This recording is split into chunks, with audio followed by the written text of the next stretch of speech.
आउज़ुबिल्लाहिमिनश्शैतानिर्रजीम बिस्मिल्लाहिर्रहमानिर्रहीम। शुरू अल्लाह के नाम से जो बड़ा मेहरबान और नहायत रहम वाला है।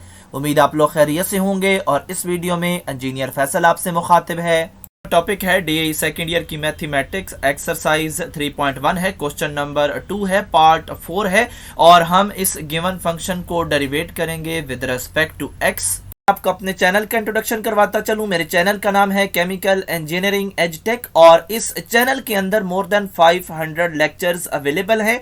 और जिन सब्जेक्ट्स के लेक्चर्स अवेलेबल हैं उनमें शामिल है industrial chemical process, industrial stoichiometry, chemical engineering, organic chemistry, mathematics और इसके अलावा इंजीनियरिंग से रिलेटेड इंफॉर्मेटिव टॉपिक्स अवेलेबल है। और इसके अलावा आप मेरे चैनल को सब्सक्राइब करेंगे, बेल का आइकन प्रेस करेंगे तो मेरी हर लेटेस्ट वीडियो आपको मिलती रहेगी। एक्सरसाइज 3.1 है, क्वेश्चन नंबर 2 है, पार्ट 4 है। और यहाँ पे जो ट्रिग्नोमेट्रिक फंक्शन अवेलेबल है इसके ऊपर पावर है और हम इसको डेरिवेट करेंगे विद रिस्पेक्ट टू एक्स।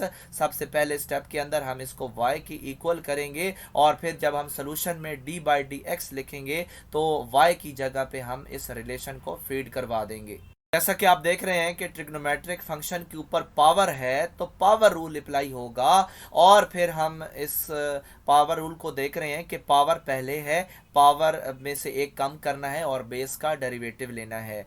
और हम यही काम करेंगे, इस रूल के मुताबिक चलते हैं। तो पावर पहले, दो पहले आ गया, पावर में से एक कम करेंगे तो कॉस के ऊपर 1 आएगा जिसको हम नहीं लिख रहे, और फिर बेस तो एज इट इज रहेगी। और नेक्स्ट स्टेप के अंदर हमने बेस का अब डेरिवेटिव लेना है और बेस हमारे पास ये एंगल होता है, हमने इसको उठाया और अब हमने इसको डेरिवेट करना है।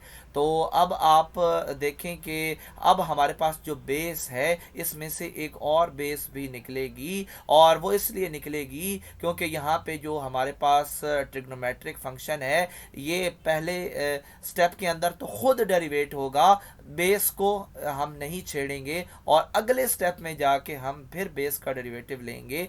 और सबसे पहले पावर रूल के मुताबिक ये चीज़ आ गई, पावर पहले, पावर में से कम, बेस का डेरिवेटिव। अब हमने ये जो बेस इसकी ली थी इसको देखें तो यहाँ पे जो कॉज है सबसे पहले इसी को डेरिवेट करना है और इसका डेरिवेटिव है साइन, नेगेटिव साइन, और बेस एज इट इज रहेगी। जब भी हम इस ट्रिग्नोमेट्रिक फंक्शन का डेरिवेटिव लेते हैं तो हम बेस को बिल्कुल भी नहीं छेड़ते और अगले स्टेप में जाके फिर हम बेस का डेरिवेटिव लेते हैं। और इसमें से बेस निकली ax प्लस बी और अब हमने यहाँ पे इस बेस का अगले स्टेप के अंदर डेरिवेटिव लेना है। ax प्लस बी का डेरिवेटिव कैसे लेंगे? a हमारे पास कांस्टेंट है, x को विद रिस्पेक्ट टू x हमने जब डील करना है तो आंसर हमेशा 1 आएगा। और जो हमारे पास b है ये कांस्टेंट है और कांस्टेंट का डेरिवेटिव हमेशा 0 आता है तो हमने यहाँ पे 0 लिख दिया।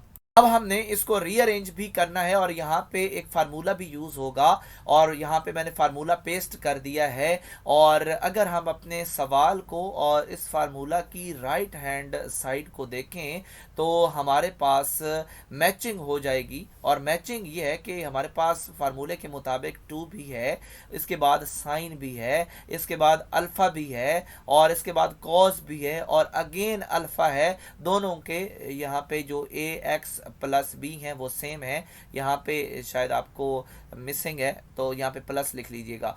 तो दोनों अल्फा अल्फा भी हमें मिल गए, साइन भी मिल गया, कॉस भी मिल गया, 2 भी मिल गया। तो इसका मतलब है हम इसको शॉर्ट करके ये फार्मूला भी फीड करवा सकते हैं। और हमने नेगेटिव को और लास्ट में आने वाले ए को बिल्कुल भी नहीं छेड़ना। और इस तरह हमने जो है वो इस फार्मूला को जब इंटर किया तो हमारे पास साइन 2 और क्योंकि दोनों अल्फा सेम है तो एक अल्फा आएगा, यहाँ पे ax प्लस बी लिख दिया।